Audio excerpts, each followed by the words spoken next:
Transport for London plans to develop a new bike-friendly route between Elephant and Castle and King's Cross. Dubbed Crossrail for bikes, the scheme will offer a dedicated cycle track, redesigned junctions and new pedestrian crossings. The City Corporation has said that the plans are heavily biased towards cyclists and will actually put pedestrians at risk. I asked cycling campaigner Greg Foxsmith whether pedestrians are getting a raw deal. We're all pedestrians, even cyclists are pedestrians from the moment we get off our bike until the moment we get back on.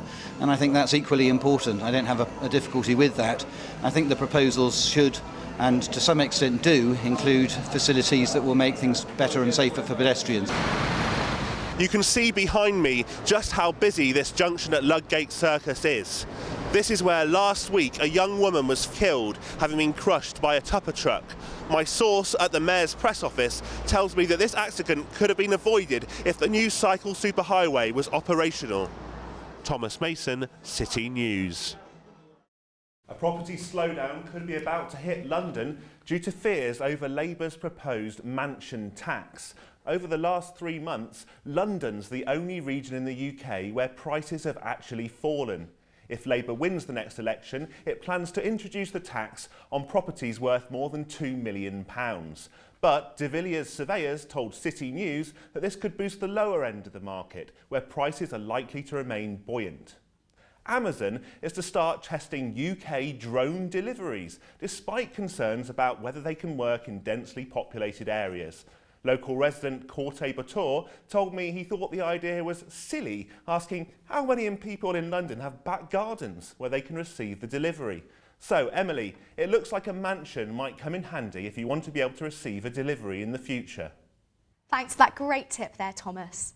Max are a charity who look after families where the children are born without eyes or underdeveloped eyes. Right.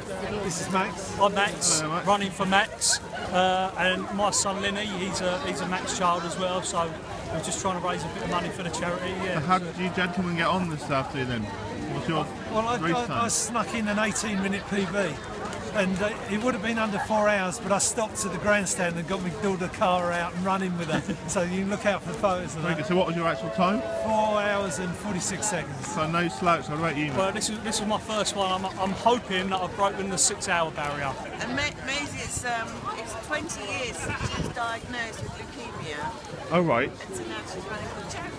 My name is Matt Cull. I am the Director of Fundraising for Seeability. We have 31 runners. Are they all back from their work? Yeah, we've just heard that the last one has finished, so we've done really well. I mean, they've done really well. It's just an absolute privilege and a real pleasure for them to make so much effort for us. Do you ever So run thank the you. marathon yourself? Or No, you- I'm very good at cheering and saying well done to everybody. And Thomas Mason is a political commentator and marketing consultant who many call a social media guru, following his work representing CEOs, startups and business schools.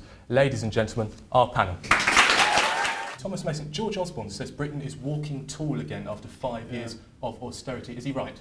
I suppose if we're walking tall, then we're walking away from the job centre, which helps. But yeah, I think this has been a very political budget from George Osborne. Is it a vote winner? Well, I think it could be, because what he's trying to do is he's trying to squeeze those votes out of Ed Miliband's squeeze middle, this new battleground that he's identified.